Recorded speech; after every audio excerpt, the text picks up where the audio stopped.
Assalamu alaikum, dear students. Today our topic is Lorentz curve. Lorentz curve. What is Lorentz curve? It is a curve that shows deviation of actual distribution. It is a curve that shows deviation of actual distribution of income or wealth from the line showing equal distribution. From the line showing equal distribution. यानी ये एक curve है जो हमें division show करती है of actual distribution of income और wealth का. कहाँ से? From the line showing equal distribution. उस लाइन से जो हमें इक्वल डिस्ट्रीब्यूशन दिखाती है. तो इसको पहले जो यूज़ किया है, it was first used by Max Lorenz और प्रोफेसर लोरेंज कहेंगे. तो it was first used by Max Lorentz, hence it is called Lorenz curve. तो पहले ये लोरेंज कर्व ने यूज़ किया है ये कर्व, तो इसलिए इसको लोरेंज कर्व कहते हैं. This curve was first used by Max Lorenz और professor Lorenz, hence it is called Lorenz curve.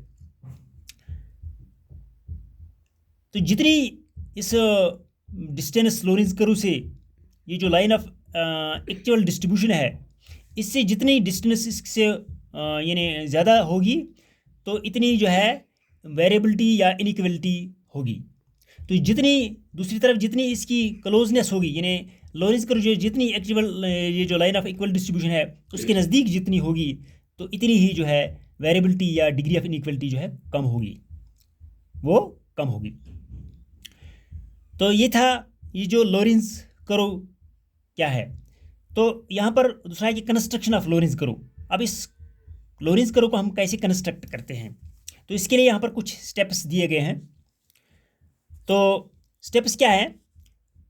Number 1, first of all the series is converted into cumulative frequency series. तो पहले ये जो सीरीज जो है इसको हम कन्वर्ट करते हैं, चेंज करते हैं, बदलाते हैं क्यूमुलेटिव फ्रीक्वेंसी सीरीज में. The cumulative sum of the items or mid values of class intervals is assumed to be 100 and the different items are converted into percentages of the cumulative sum. Likewise, cumulative sum of the frequencies is assumed to be 100 and different frequencies are converted into percentages of the sum of the frequencies. इसको convert किया जाता है percentage में. पहले इसको cumulative में सम में convert किया जाता है और उसके बाद cumulative सम को जो है परसेंटेज निकाली जाती है. तो एक कॉलम परसेंटेज का इससे निकाला जाता है. ये हम आगे देखेंगे. तो इसी तरीके से अब जो दूसरा स्टेप जो है इसका है cumulative frequencies are plotted on X axis of a graph. अब इसको ग्राफ पर फिर हम इसको क्या प्लॉट करते हैं.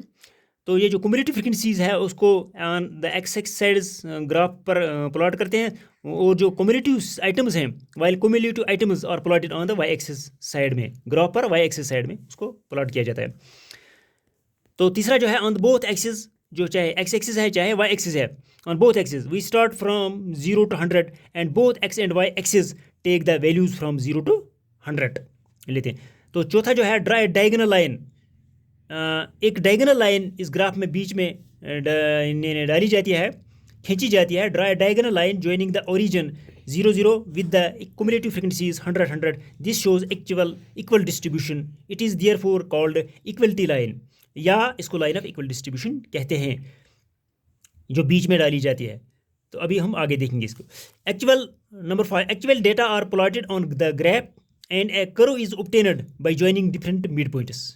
Actual data are plotted on the graph, जो एक्चुअल पॉइंट्स होते हैं उसको ग्राफ पर प्लॉट किया जाता है एंड कर्व इज ऑब्टेन्ड. फिर एक कर्व वहाँ से बनाई जाती है, हासिल की जाती है ज्वाइनिंग डिफरेंट पॉइंट्स के. इन्हें जब हम डिफरेंट पॉइंट्स को ज्वाइन करते हैं तो वहाँ से हमें एक कर्व ऑब्टेन होती है, हासिल होती है. This curve shows actual distribution. तो ये कर्व जो है वही एक्चुअल डिस्ट्रीब्यूशन हमें दिखाती है. Number 6, the actual distribution curve is called Lorenz curve. फिर ये जो एक्चुअल डिस्ट्रीब्यूशन कर्व जो हमें हासिल होती है तो वो जो है एक हो गया लाइन ऑफ इक्वल डिस्ट्रीब्यूशन, तो दूसरा है कर्व जो हमें हासिल होती है. The actual distribution curve is called Lorenz curve. Closeness of Lorenz curve to the equal distribution line shows lesser variation in the distribution. Large the gap between the actual distribution curve and the Lorenz line, greater is the variation. तो वहाँ ज़्यादा होती है, जितनी वो ज़्यादा दूर होगी इतनी ज़्यादा वेरिएशन होगी, जितनी वो नज़दीक होगी इतनी कम वेरिएशन होगी। If two Lorenz curves are drawn on the same graph paper, अगर दो लॉरेंज कर्व जो है एक ही ग्राफ पेपर पर यानी ड्रा की जाए, तो the one which is further away, तो एक वो जो दूर होगी पहली से from the equal distribution line shows greater variation, तो जो दूर होगी तो उसकी ग्रेटर वेरिएशन होगी, जो नज़दीक होगी तो उसकी कम वेरिएशन होगी। तो यहाँ पर इसके लिए एक इलस्ट्रेशन दी गई है कि draw a Lorentz curve of the data given below, कि इस ये जो क्वेश्चन दिया गया है इस पर लॉरेंज कर्व आप ड्रा कीजिए।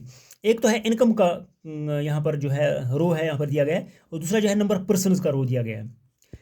इनकम जो है इसको भी हम पहले कुमुलेटिव में चेंज करते हैं, फिर परसेंटेज में चेंज करते हैं। इस तरह के नंबर ऑफ पर्सन जो है इसको भी पहले कुमुलेटिव सम में चेंज करते हैं और फिर उसके बाद परसेंटेज में चेंज करते हैं। तो आगे दूसरे पेज पर इस ये दिया गया है, देखिए इनकम का कॉलम जो है 100, 200, 400, 500, 800, जो यहाँ पर इसमें दिया गया हमें 800, तो इसका सम किया गया है टोटल, तो ये बन गया समेशन ऑफ एक्स ये बन गया 2000 इसका समय।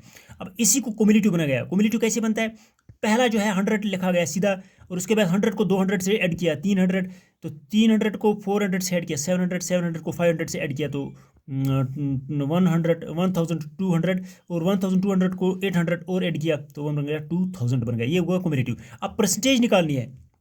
परसेंटेज कैसे निकलती है, 100 डिवाइडेड बाई 2000 से इसको डिवाइड किया जाता है इंटू 100 किया जाता है, तो वहाँ से हमें क्या निकलता है, परसेंटेज जो निकाली जाती है 100 से, इन्हें इसको 100 मल्टीप्लाई किया जाता है तो वहाँ से जो है 5 निकलता है। तो 300 डिवाइडेड बाई 2000 इंटू 100 जो है वहाँ से 15% निकलता है। इस तरह 700 डिवाइडेड बाई 2000 जो है इंटू 100 किया जाता है तो वो 35 निकलता है। इसी तरह 12,000 का निकल गया 65, इसका 2000 का निकल गया 100, 2000 का निकल गया 100% है, 2000 बाई डिवाइड 2000 इंटू 100, तो वहाँ से 100% निकल गया है ये इसका। तो अब जो दूसरा इसका यहाँ पर रो था हमें नंबर ऑफ पर्सनस, अब नंबर ऑफ पर्सनस को यहाँ लिखा गया, तो ये कॉलम जो है इसका परसेंटेज हमें ये निकल गया एक का इनकम का। अब ये नंबर ऑफ पर्सन जो है वो 80, 70, 50 वगैरह इसका भी टोटल किया गया है, ये बन गया 250 जो है। अब पहले कुमुलेटिव सम बन गया 80 डायरेक्ट लिखा 80, तो उसके बाद 80 को 70 से ऐड किया तो वो 150, उसको 50 से ऐड किया 200, उसको 30 से ऐड किया 230 बन गया, फिर 20 और ऐड 250 बन गया। अब आगे इसको परसेंटेज निकालनी है, कुमुलेटिव परसेंटेज ऑफ इक्वलिटी, जो वो कैसे है 80 डिवाइडेड बाई 250, यानी 80 divided by 250 multiply by 100, multiply by जब 100% का दिया गया तो वो निकलता है 32। इसी तरीके से 150 जो है 150 जो है उसको डिवाइड किया है 250 तो मल्टीप्लाई किया जाता है 100, तो वो निकल गया 60%। तो 200 डिवाइडेड बाई 250 जो है से तकसीम किया तो मल्टीप्लाई किया 100, तो वो 80 निकल गया। इसी तरीके सबों को 100 यानी इसका टोटल किया गया है, तो ये भी यहाँ पर इसका भी 100 लास्ट पर आता है और इसका भी 100 इनकम का भी आता है, तो और नंबर ऑफ पर्सन का भी आता है।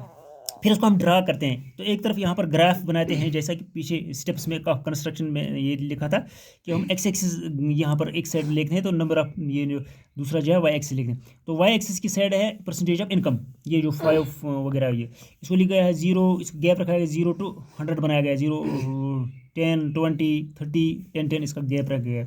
यहाँ से भी ऐसा ही रह गया 0, 10, 20 अप टू 100।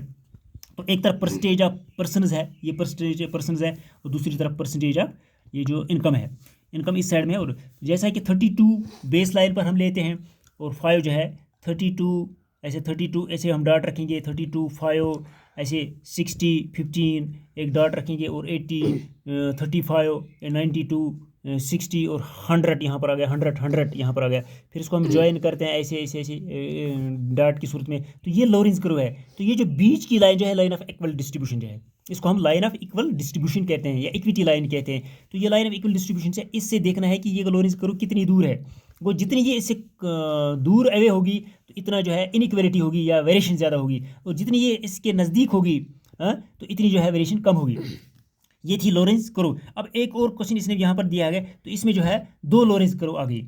इसी तरीके से यहाँ पर 2 लॉरेंज कर्व आ गई, यानी पहले तो इक्वल डिस्ट्रीब्यूशन लाइन है बीच में, और फिर इसने एक कर्व दी जो वो इसके थोड़ा नज़दीक आ गई, और फिर एक दूसरी कर्व जो है इसकी आ गई वो इससे थोड़ा दूर है। लॉरेंज कर्व फ्रॉम फर्म ए की है और लोरेंज कर्व जो है फर्म बी की है। तो फर्म बी की जो लोरेंज कर्व है वो पहले ए से दूर है, इसलिए उसकी वेरिएशन ज़्यादा होगी बनस्बत इसकी जो इससे क्लोज है, जो इससे नज़दीक है। ये थे लोरेंज कर्व और ये कंस्ट्रक्शन ऑफ लोरेंज कर्व क्या है।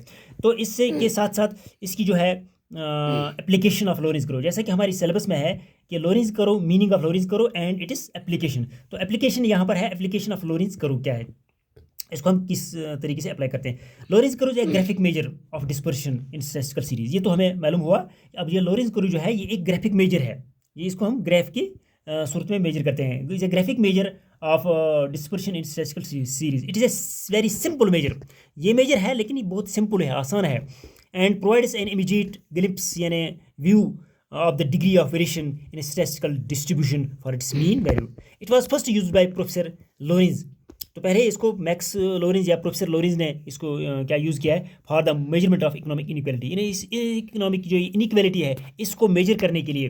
तो उसी ने पहले इसको कि इस इनइक्वालिटी को कैसे हम माप सकते हैं, कैसे मेजर कर सकते हैं।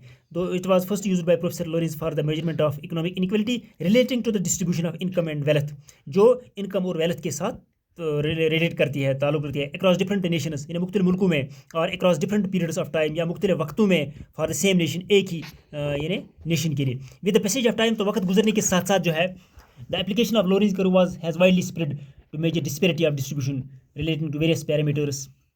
तो वक्त के साथ साथ विद द पैसेज ऑफ वक्त गुजरने के साथ साथ जो है ये जो लोरेंज कर्व की जो एप्लीकेशन है वो फैलती गई इस to measure disparity of distribution जो थी, इसकी ये जो तफावत थी, जो ये फ़र्क थी डिस्ट्रीब्यूशन की, तो इसको मेजर करने के लिए इसकी जो एप्लीकेशन थी वो बढ़ती गई रिलेटिंग टू वेरियस पैरामीटर्स, जो बहुत सारे पैरामीटर्स के साथ जुड़ी हुई है, लाइक डिस्ट्रीब्यूशन ऑफ प्रॉफिट्स के साथ, वेज डिस्ट्रीब्यूशन ऑफ वेजेस के साथ। ब्रीफली हम कहेंगे, ब्रीफली मुख्तसरन ये कि Lorentz curve has a measure of dispersion is presently applied to the following parameters।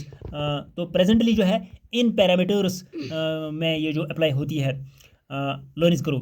तो ये पैरामीटर्स क्या है जो मुख्तसरन दिए गए हैं, डिस्ट्रीब्यूशन ऑफ इनकम का जो पैरामीटर है, तो इसके साथ इसका ये जो है इसमें भी अप्लाई होती है, डिस्ट्रीब्यूशन ऑफ वेल्थ में, डिस्ट्रीब्यूशन ऑफ वेजेस में, डिस्ट्रीब्यूशन ऑफ प्रॉफिट्स में, डिस्ट्रीब्यूशन ऑफ प्रोडक्शन जो पैदावार है, एंड डिस्ट्रीब्यूशन ऑफ पॉपुलेशन जो है, इन तमाम पैरामीटर्स में इसको अप्लाई किया जाता है मुख्तसरन। तो ये था आज का ये लोरेंज कर्व क्या है और इसकी एप्लीकेशन यानी क्या है।